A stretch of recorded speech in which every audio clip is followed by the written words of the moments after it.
There's a warning that France faces months of COVID-19 problems. That's because the epidemic is apparently likely to overwhelm the health system if no action is taken.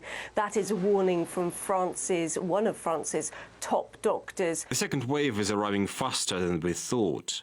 In 3 to 4 weeks, if nothing changes, France will face a widespread outbreak across its whole territory for several long autumn and winter months.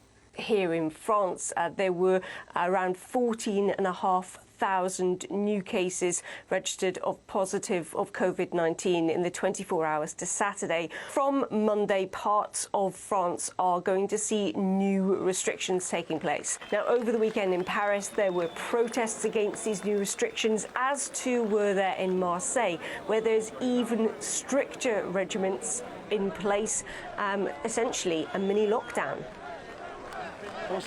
We don't know where they find their statistics. In the end, it's a bit unclear. We don't know if they're supposed to close tonight or tomorrow. We don't understand anything. And these accusations against restaurant owners have to stop. They've made big sacrifices. They've done everything they needed to do. I'm going to stay open. I have the keys to my business. It's mine. I paid for it. As I said, it didn't just fall from the sky. It's my life saving, and now they're just taking it. So I'm going to stay open because I have the keys and I'm the owner of this business.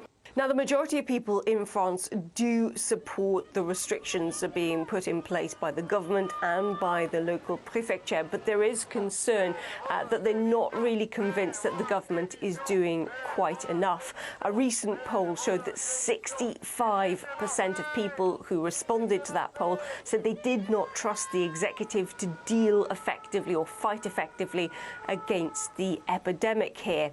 Now, let's have a look now at Spain, where there is also heightened concern over COVID-19. Some remarks from the Spanish health minister suggesting that the Spanish capital, Madrid, was at serious risk without tough COVID-19 measures. Now, Madrid, of course, extended its mini lockdown on Friday, but the Spanish health minister says he wants even tighter restrictions. The situation in Madrid is complicated with serious risks. Tough weeks are ahead of us, and what must be done is to concentrate everyone's efforts to protect people's health. This is not an ideological battle. This is an epidemiological battle against the virus, and we know how to do this because we did it once before. All efforts need to be concentrated on that. We need to listen to science, listen to the experts. Now, most of the areas under restriction around Madrid and its suburbs are poorer areas, and that has led to a lot of anger there, people describing what's happening as being class confinement.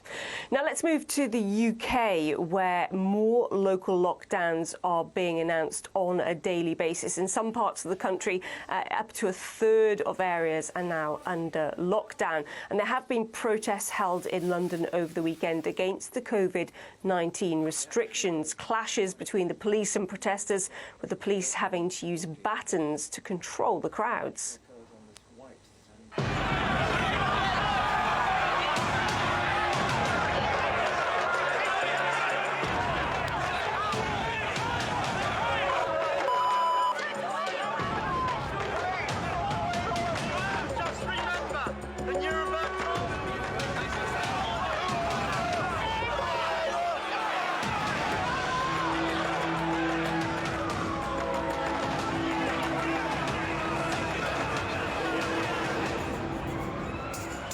Now, all of this comes as the World Health Authority, the World Health Organization, rather, is predicting that there will be around 2 million deaths as a result of COVID-19. That's approximately 0.3% of the world's population, if that was over a year.